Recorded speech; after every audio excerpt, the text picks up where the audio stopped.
آپ نے اپنے بیان میں گفتگو میں یہ بات کہی ہے کہ میں 2007 سے سیاست میں ہوں، عملی، سیاسی، سماجی اور مذہبی میدان میں کب سے ہو؟ ہاں، یہ بات بہت اچھی پوچھی آپ نے شکیل بھائی، اور بہت اچھا سوال ہے۔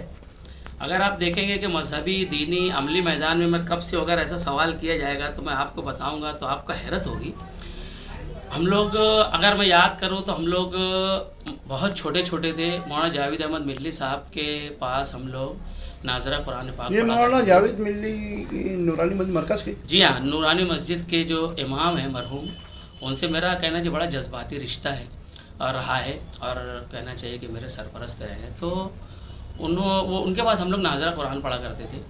تو آپ عملی میدان کی بات اگر کہیں گے تو ہم لوگ بہت چھوٹے تھے، اور جب ہم نے سہوش شمالہ مولانا کے پاس پڑھتے تھے تو وہاں پہ مولانا صوبان صاحب امام تھے نورانی مسجد میں، حافظ صوبان صاحب، اور وہی لشکر والی عیدگاہ کے بھی امام تھے۔ تو اس وقت جب عید اور بقرعید آتی تھی، غالباً یہ کس سن کی بات ہے؟ میں آپ کو بتا سکتا ہوں 80-82 کی بات سمجھ لیجیے، 80-82 کی بات، 81-82 جو بھی ہے، مجھے اتنا یاد نہیں ہے، ہم لوگ بہت سنبھالے۔ تو خیر، تو مولانا حافظ صوبان صاحب لشکر والی عیدگاہ کے امام تھے، اور ہمارے استاد جو مولانا جاوید صاحب تھے ہم کو اپنے بیٹے جیسا، بچوں جیسا رکھتے تھے۔ تو جب عید اور بقرعید آتی تھی تو حاجی عبدالرحمن صاحب کی ایک ایمبیسڈر تھی، اس کا نمبر بھی مجھے ابھی یاد ہے، 5294 نمبر تھا۔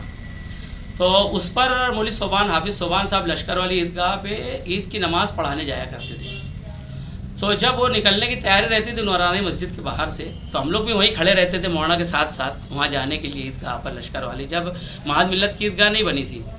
تو ہم کو مولانا جاوید احمد ملی صاحب کہا کرتے تھے کہ انیس جا تو مصلی اٹھا کے لا اپنا نورانی مسجد کا۔ تو ہم لوگ جا کے مسجد میں جاتے تھے، نورانی مسجد کا مصلی طے کرتے تھے، اور مولانا جاوید صاحب، حافظ صوبان صاحب اور ہمارے جو ذمہ داران تھے وہ امبیسڈر کار میں بیٹھ کے عید کی نماز پڑھانے کے لیے جاتے تھے لشکر والی عیدگاہ۔ تو ہم پیچھے سائیکل لے کے، ان کے پیچھے سائیکل لے کے وہاں عیدگاہ تک جاتے تھے۔ زمانے بچپن میں ایسا سمجھ لیجئے کہ جب سے میں میدان عمل میں ہوں۔ اور اس کے بعد بہت اہم بات آپ کو میں بتاؤں گا، تو شاہ بانو کیس کا جو تحریک چلی، شاہ بانو کیس کی، مولانا عبدالعاد اظہری، مولانا عبداللطیف عیبی، مولانا حنیف ملی، اور اسی طرح مولانا زید ایوبی، اور بڑے جو شہر کے تمام مکتبہ فکر کے بڑے علماء کرام اس پہ ساتھ میں تھے، مولانا عبداللطیف عیبی۔ تو اس وقت جو شاہ بانو کیس کی تحریک چل رہی تھی، اس میں ہم اپنے استاد، وہی پھر بعد آئیں گے مولانا جاوید احمد ملی صاحب کے شانہ بشانہ رہتے تھے، اور چھوٹا کام، چائے لے کر زیروکس کرا کے زیروکس جب مشین نہیں تھی، کوٹھاری میں ایک جگہ صرف زیروکس ہوتا تھا، وہ سب ہم عملی طور سے وہاں پہ ان لوگوں کے معاون بن کے ساتھ میں رہتے تھے۔ اگر دیکھا جائے تو شاہ بانو کیس کی تحریک میں ہم قدم پہ بڑے علماء کے ساتھ، چھوٹے ہم بچے تھے، مگر عملی میدان میں ہم ساتھ میں تھے، بہت سارا کام کرتے تھے ہم، اور باقاعدہ چائے لا، پانی لا، زیروکس کرا کے ایک جگہ میں بتا رہا ہوں، کوٹھاری زیروکس تھا صرف، کوئی زیروکس نہیں تھا مالیگاؤں میں۔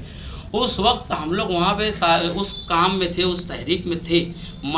مجھے یاد ہے میں رہتا تھا، اور مولانا شفیق القاسمی صاحب جو بھی جمعیت علماء کے سابق صدر ہیں، مولانا شفیق القاسمی صاحب، اور بھی میرے نورانی مسجد کے ناظرہ کے جتنے ساتھی تھے، ہم لوگ رہتے تھے، ملت کے سب اساتذہ کے ساتھ خدمت کیا کرتے۔ یہ جب سے میں عملی میدان میں الحمدللہ جب سے۔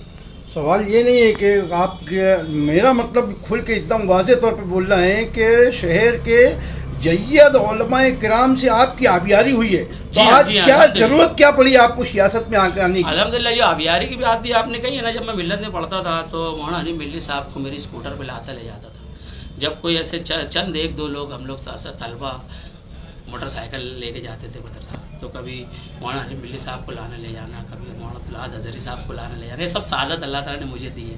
ایسا مان لیے وہ بھی میرا عملی ایک کہنا چاہیے کہ میدان میں رہنے کا وہ بھی ایک کردار ہے۔ نہیں، آپ جس شعبے میں جا رہے ہو، سیاسی شعبے میں یا خدمت خلق، ٹھیک ہے، لیکن آپ کے پاس جمعیت علماء جیسا بہت بڑا نیشنل بلکہ ایشیا لیول پر ایک پلیٹ فارم ہے، اس سے بھی تو آپ کر سکتے ہیں نا؟ بالکل، بہت اچھی بات آپ نے کہی بھائی، کہ میں جمعیت علماء سے بھی وابستہ خادم ہوں میں اصل میں جمعیت علماء کا۔ عہدہ وغیرہ تو ظاہر سی بات ہے کہ سب سے پہلے تو اول یہ ہے کہ میں جمعیت کا خادم ہوں۔ عہدہ وغیرہ تو ظاہر سی بات ہے انتظامی امور کے تعلق سے ثانوی چیز رہتی ہے، تو میں اس کا کہنا چاہیے کہ یہاں پہ وضاحت نہیں کرنا مناسب سمجھتا، مگر آپ نے جمعیت کا جو کہا ہے، میں جمعیت کا خادم ہوں، اور جمعیت قوم ملت کے لیے کام کرتی ہے، تو میں بھی اپنی آخرت بنانے کے لیے، میں کچھ دنیا کے لیے نہیں، میں میری آخرت کے لیے میرا ایک پلیٹ فارم ہے، تو میں وہاں سے جتنی مجھ سے ہوتی ہے خدمت میں کرتا ہوں۔